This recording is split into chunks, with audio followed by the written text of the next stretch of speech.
نحمده ونصلي على رسوله الكريم. أعوذ بالله من الشيطان الرجيم. بسم الله الرحمن الرحيم. والمطلقات يتربصن بأنفسهن ثلاثة قروء ولا يحل لهن أن يكتمن ما خلق الله في أرحامهن إن كن يؤمن بالله واليوم الآخر وبعولتهن أحق بردهن في ذلك إن أرادوا إصلاحا ولهن مثل الذي عليهن بالمعروف وللرجال عليهن درجة واللہ عزیز حکیم.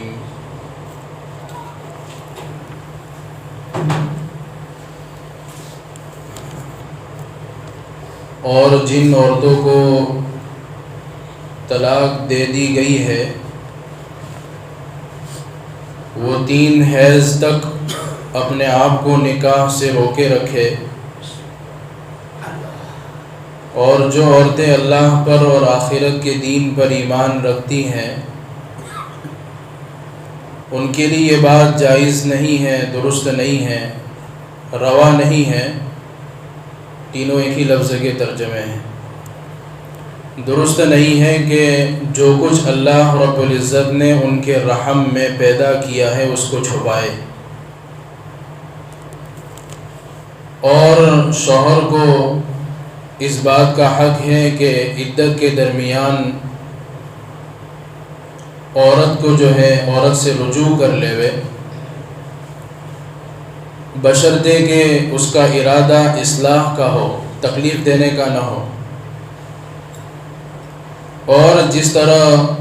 مردوں کے اوپر عورتوں کے حقوق ہے اسی طرح عورتوں کے اوپر بھی مردوں کے حقوق ہیں،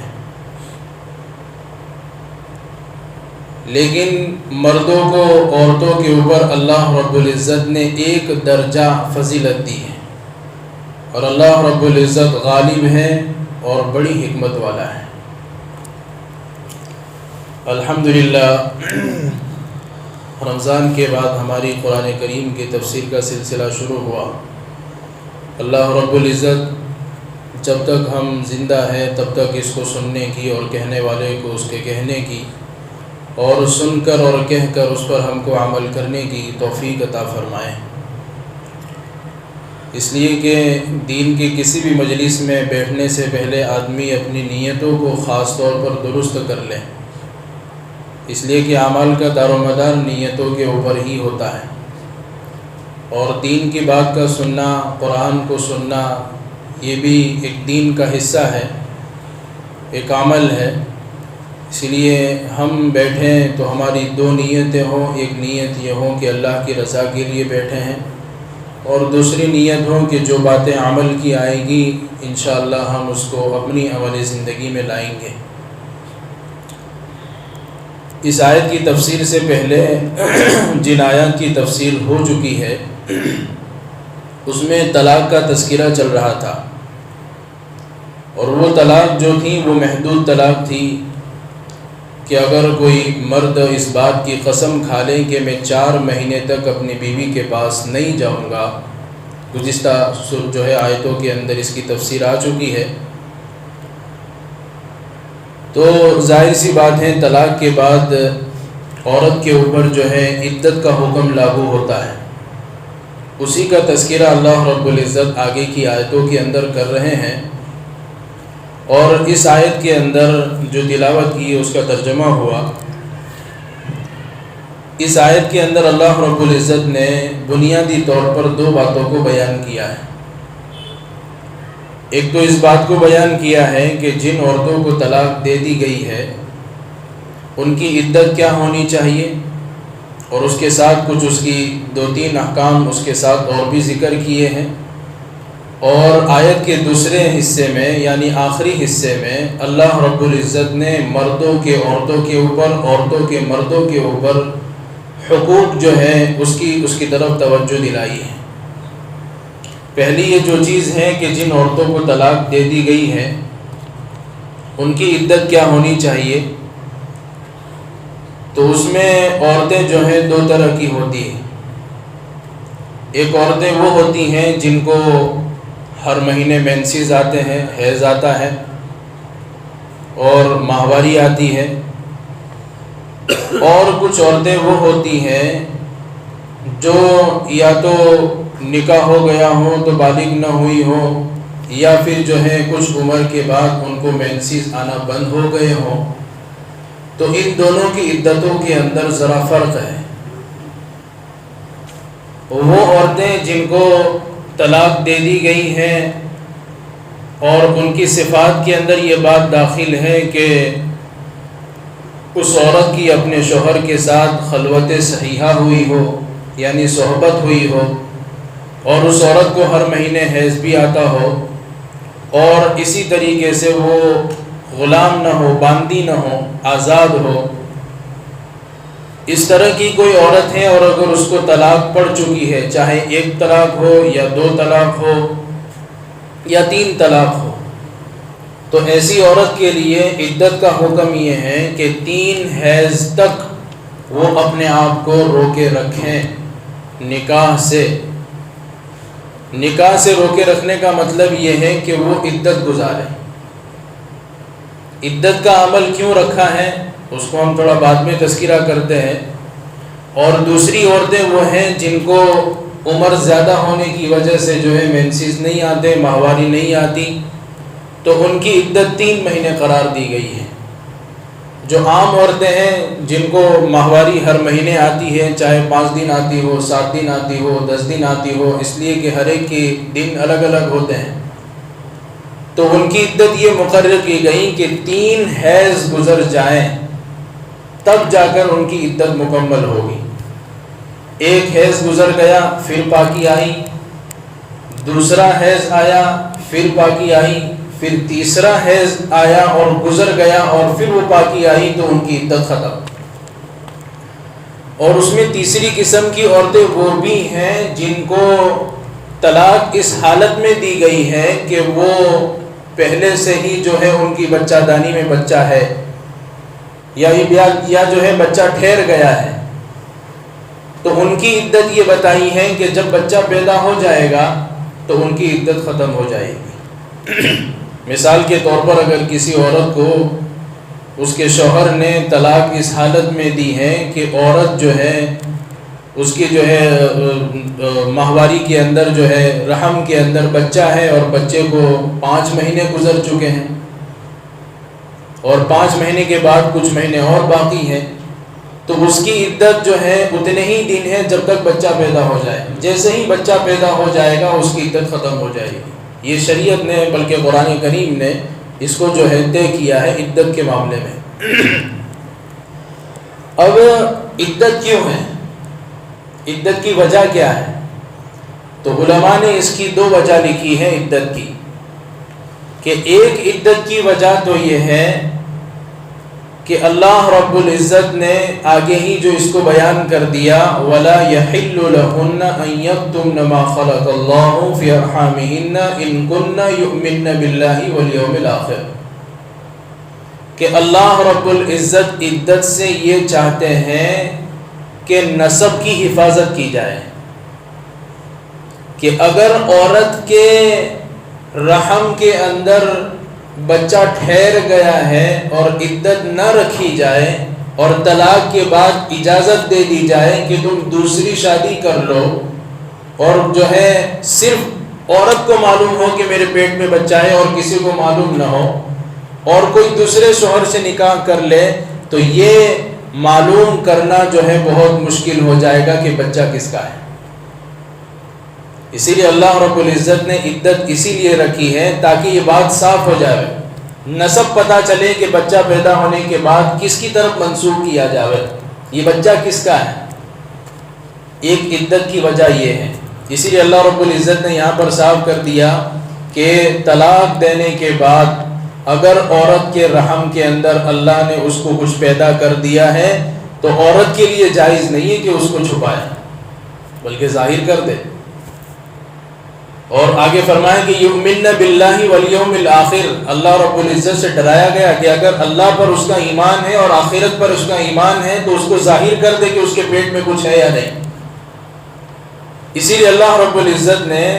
عدت کا مدار حیض کے اوپر رکھا کہ حیض 3 حیض گزر جائیں گے تو پتہ چل جائے گا۔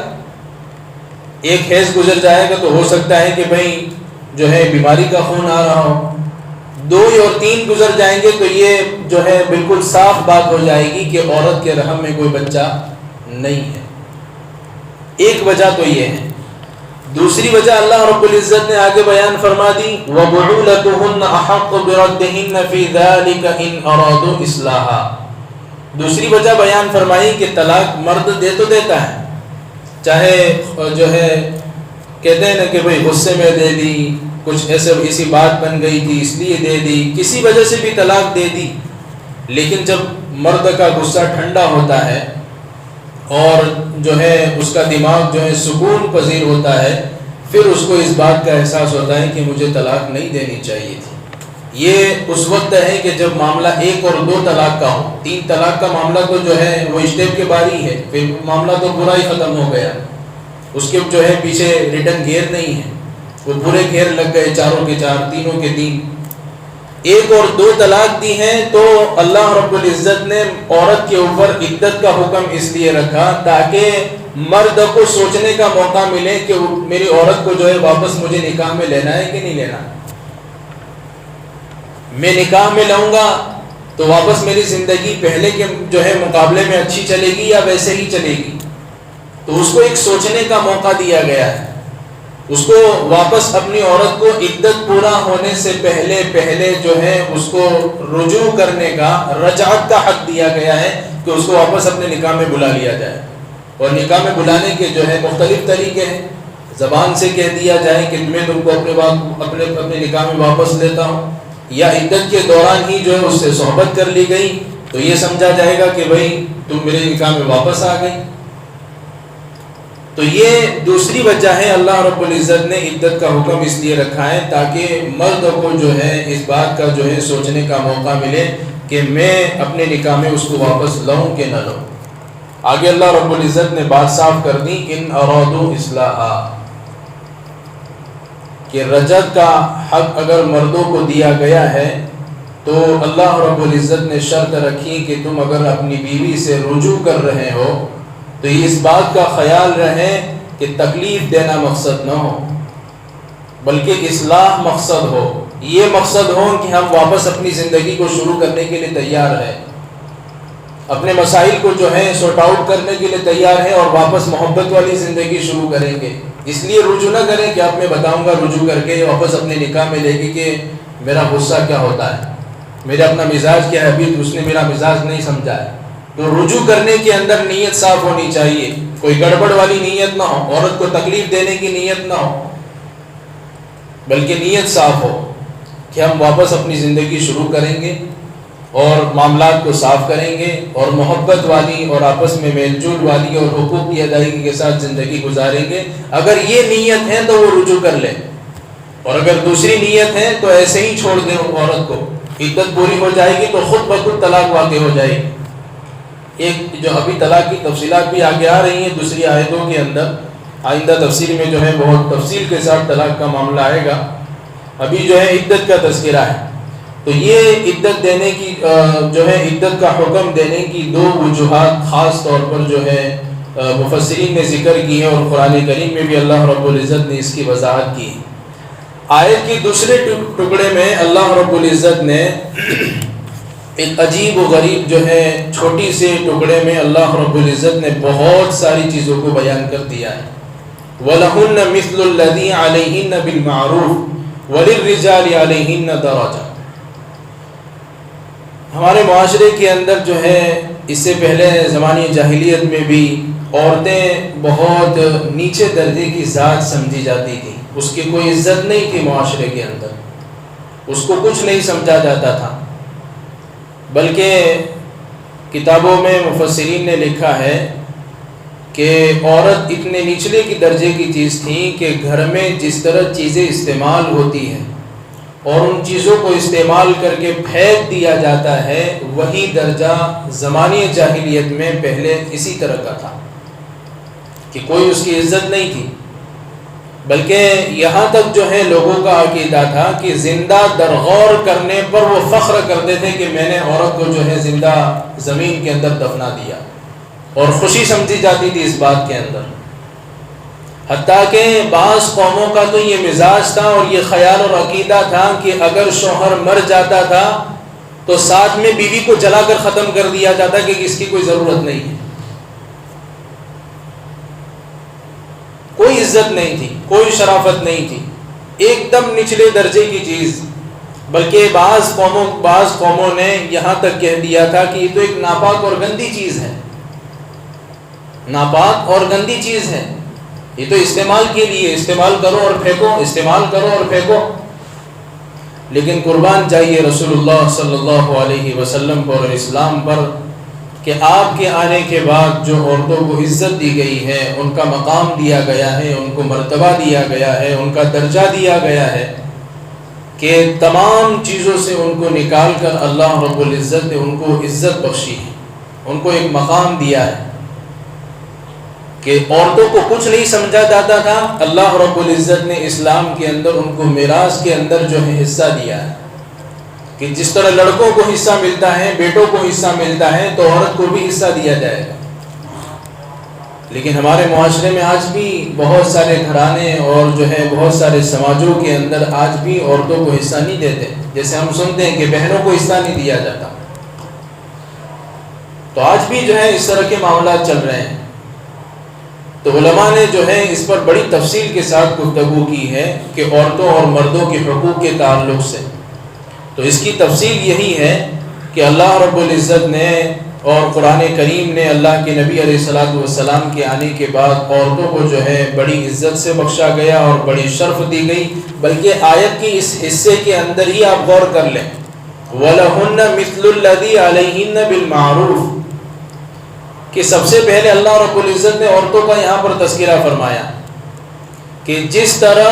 مردوں کے اوپر عورتوں کے حقوق ہیں، مردوں کے اوپر عورتوں کے حقوق ہیں، اسی طرح عورتوں کے اوپر مردوں کے حقوق ہیں۔ پہلے عورت کا تذکرہ ہے کہ عورت کے حقوق مردوں کے اوپر ہیں، وہ ان کو ادا کریں۔ ایک جگہ قرآن کریم میں اللہ رب العزت نے یہ بات ارشاد فرمائی کہ یَهَبُ لِمَن يَشَاءُ إِنَاثًا وَيَهَبُ لِمَن يَشَاءُ الذُّكُورَ، یہاں پر بھی پہلے عورت کا تذکرہ ہے کہ اللہ جسے چاہتا ہے لڑکی دیتا ہے اور جسے چاہتا ہے لڑکا دیتا ہے۔ تو یہ عورت کا مقام ہے، اس کا مرتبہ ہے، میں نے اور آپ نے نہیں دیا، بلکہ قرآن نے دیا ہے، اسلام نے دیا ہے، اللہ کے نبی علیہ الصلوۃ والسلام کے فرمان نے دیا ہے کہ عورت کا مقام ہے اپنی جگہ پر۔ لیکن ساتھ میں اللہ رب العزت نے ایک اور بات بھی بیان کر دی کہ جس طرح ہمارے معاشرے کے اندر پہلے تو یہ تھا کہ کچھ نہیں سمجھا جاتا تھا عورتوں کو، لیکن اب عورتوں کو جو ہے انسان بنایا اور انسان کے بعد اس کو کچھ سمجھا جانے لگا، تو ہم اتنے آگے بڑھ گئے کہ مردوں کی جگہ عورتوں نے لے لی، مردوں کی جگہ عورتوں نے لے لی۔ اکثر گھرانے مرد کی جگہ عورتیں چلا رہی ہیں، اس گھر کے اندر، اس گھرانے میں، اس جگہ پر، سماج میں عورتوں کا ہی چلتا ہے، مرد کی بات نہیں چلتی۔ یعنی ایک افراط اور تفرید کا شکار ہو گئے ہم۔ پہلے لوگ تھے کہ ان عورت کو کچھ نہیں گنتے تھے، اور ہم نے گننا شروع کیا، اس کو انسان کے کٹہرے میں کھڑا کیا، تو وہ اتنا آگے بڑھ گئے، ہم نے جو ہے اس عورت کو مرد کی جگہ دے دی کہ آپ ہی مرد ہو ہمارے گھر میں، اور تم ہی حکم چلاؤ، آپ جیسا کہو گے ویسا ہوگا، آپ کا حکم سر آنکھوں پر، ہم عمل کرنے کے لیے تیار ہیں۔ حالانکہ یہ بہت غلط چیز ہے۔ اللہ رب العزت نے آگے فرمایا وَلِلرِّجَالِ عَلَيْهِنَّ دَرَجَةٌ، کہ عورتوں کے حقوق اپنی جگہ پر ہیں۔ جس طرح جو ہے اولاد کے حقوق جو ہے ماں باپ کے اوپر ہیں، لیکن اس کا مطلب یہ نہیں کہ اولاد کے حقوق بڑھ گئے ماں باپ سے بھی،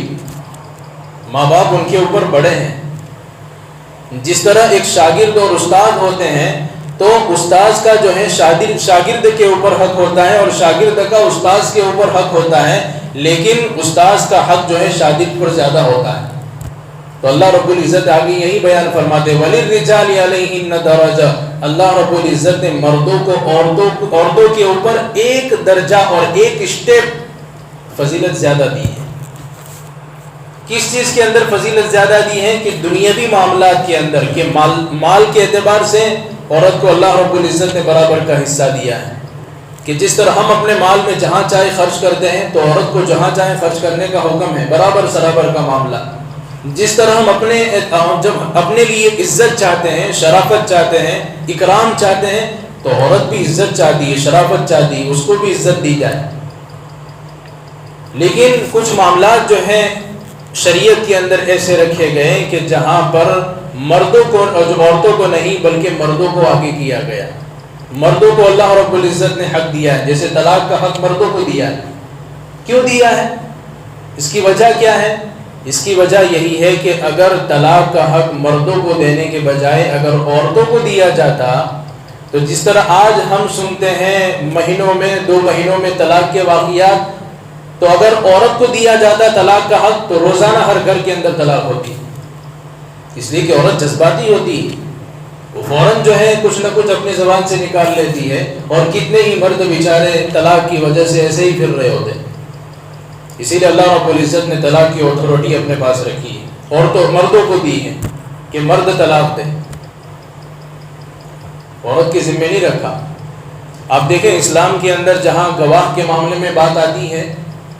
تو گواہ جو ہے اگر مرد ہے تو وہ ایک ہی گواہ کافی ہے، لیکن اگر عورت کو گواہ بنایا جائے تو 2 عورتیں گواہ کے برابر ہوگی، کہ 2 عورتوں کو گواہ بنایا جائے گا، اس لیے کہ عورت کی 2 عورتوں کا ذہن مل کر ایک مرد کا ذہن ہے۔ تو عورتوں کو اپنی جگہ پر جو ہے اللہ رب العزت نے شرافت دی ہے، عزت دی ہے، مال کے اندر، شرافت کے اندر، عزت کے اعتبار سے تو برابری کا حق بھی دیا ہے، لیکن کچھ جگہیں ایسی بھی ہیں کہ جہاں مردوں کو آگے رکھا گیا، عورتوں کو اس سے نیچے دیا گیا۔ لیکن اللہ رب العزت نے عورتوں کی عزت کو ختم نہیں کیا، ان کی شرافت اور مرتبے کو ختم نہیں کر دیا۔ اسی لیے اس آیت کے اندر، اور اس آیت میں علماء نے ایک اور تفسیر بھی لکھی ہے جو بڑی توجہ کے قابل ہے اور سننے کے قابل ہے، کہ اللہ رب العزت نے یہاں پر اور اس آیت کے اندر وَلَهُنَّ مِثْلُ الَّذِي عَلَيْهِنَّ بِالْمَعْرُوفِ، اس کے اندر اللہ رب العزت نے ایک اشارہ یہ بھی کیا ہے کہ جس طرح مردوں کے اوپر عورتوں کے حقوق ہیں، اس طرح عورتوں کے اوپر مردوں کے حقوق ہیں۔ اللہ رب العزت یہ بات بتا کر یہ بتلانا چاہتے ہیں کہ ہم اپنے حق کا مطالبہ نہ کریں بلکہ ہم اپنے فرائض کو پورا ادا کریں۔ آج جہاں کہیں بھی چاہے حکومت اور رعایا کے اندر جھگڑے ہوتے ہیں، خاندانوں کے اندر جھگڑے ہوتے ہیں، میاں بیوی کے درمیان جھگڑے ہوتے ہیں، اس کی وجہ کیا ہے؟ اس کی بنیادی وجہ یہ ہے کہ ہر ایک دوسرے کے حقوق کا مطالبہ کر رہے ہیں کہ یہ میرے حق کو ادا نہیں کر رہے، وہ سامنے سے کہہ رہے ہیں کہ یہ میرے حق کو ادا نہیں کیا جا رہا، میرے حق جو ہیں پورے نہیں دیے جا رہے ہیں۔ لڑائی اور جھگڑے کو ختم کرنے کا راستہ یہی ہے کہ ہر ایک اپنے فرائض کو پورا ادا کریں، عورت اپنے فرائض کو پورا ادا کریں، مرد اپنے فرائض کو پورا ادا کریں، تو مطالبے کا حق آتا ہی نہیں ہے بیچ میں۔ ہر ایک اپنا کام انجام دیں، جس طرح مردوں کے اوپر عورتوں کے حقوق ہیں وہ ادا کریں، عورتوں کے اوپر مردوں کے حقوق ہیں وہ ادا کریں، تو جھگڑے کی کیا بات ہے؟ لیکن جہاں اپنے فرائض کو بھول کر مطالبے مانگے جاتے ہیں کہ یہ میرے حق کو ادا نہیں کرتا ہے اور میرے حقوق کی رعایت نہیں کرتا ہے، وہاں سے جو ہے جھگڑے کا دروازہ کھلتا ہے۔ اسی لیے اللہ رب العزت نے یہاں پر ایک بات صاف کر دی کہ ہم اپنے حق کے بارے میں جو ہے معافی اور درگزر کا معاملہ کریں، ہم اپنے فرائض پورے ادا کریں۔ اگر عورت ہمارے حقوق ادا نہیں کرتی ہے، بلکہ اللہ کے نبی علیہ الصلوۃ والسلام نے یہاں تک یہ بات کہہ دی کہ اللہ رب العزت نے عورت کو ٹیڑھی پسلی سے پیدا کیا ہے اور اس ٹیڑھی پسلی والی کو اسی طریقے سے فائدہ اٹھانا ہے، وہ ہمیشہ ٹیڑھا ہی کرے گی۔ لیکن اس کا مطلب تو یہ نہیں کہ ہر ٹیڑھے پن کے اوپر تم ناراض ہو جاؤ۔ اگر اتنی چھوٹی باتوں کے اوپر ناراض ہو جائیں گے تو پھر زندگی گزارنے کا مطلب کیا ہے؟ تو اللہ کے نبی علیہ الصلوۃ والسلام نے فرمایا کہ اس کے ٹیڑھے پن سے ہم کو فائدہ اٹھانا ہے، اس کے ٹیڑھے پن سے ہی فائدہ اٹھانا ہے۔ ورنہ اگر جو ہے خامیاں نکالنے جاوے تو 1000 خامیاں نکلے گی، لیکن کیوں خامیاں ڈھونڈے اور کیوں اپنی زندگی برباد کریں؟ اسی لیے کہنے والے کہتے ہیں کہ میاں بیوی کی زندگی جو ہے گاڑی کے 2 پہیے ہیں،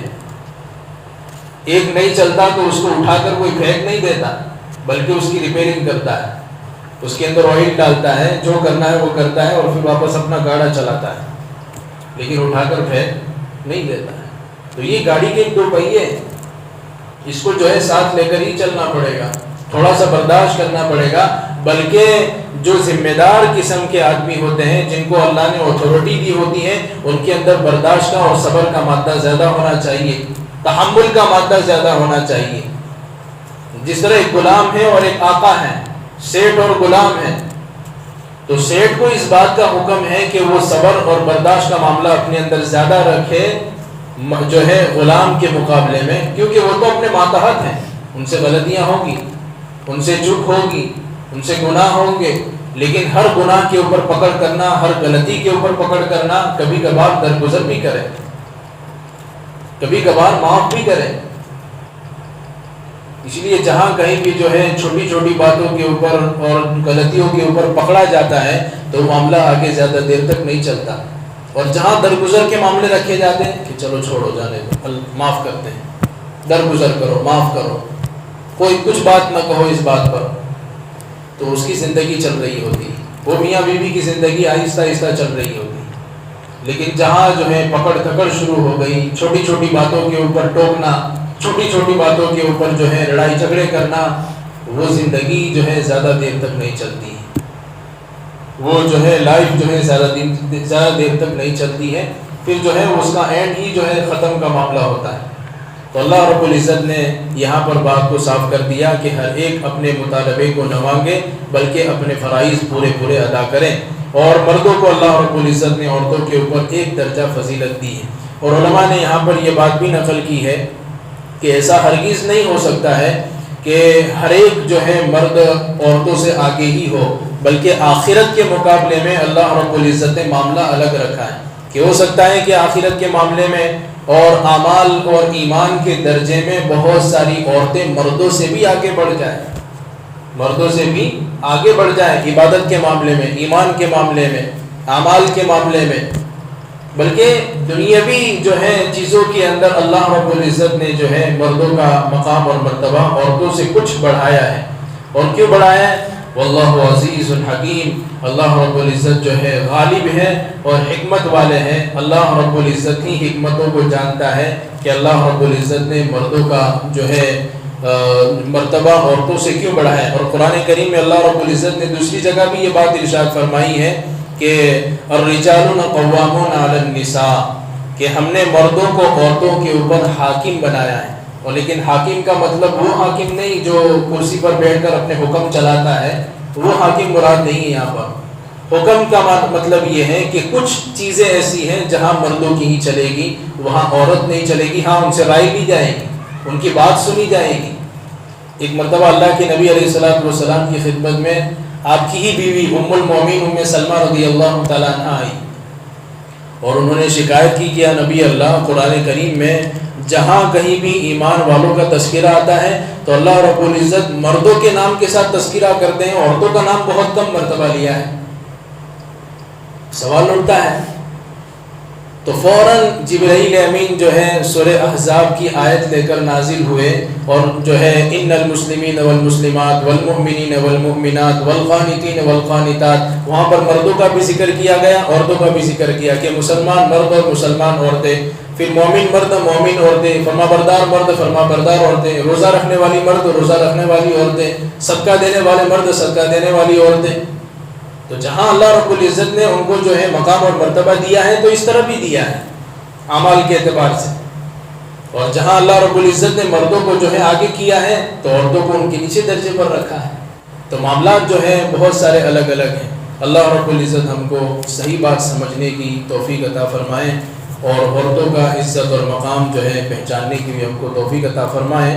آگے انشاءاللہ جو ہے آئندہ تفسیر کے اندر طلاق کی بہت ساری احکامات ہیں، اس کا ذکر انشاءاللہ تفصیل کے ساتھ آئے گا۔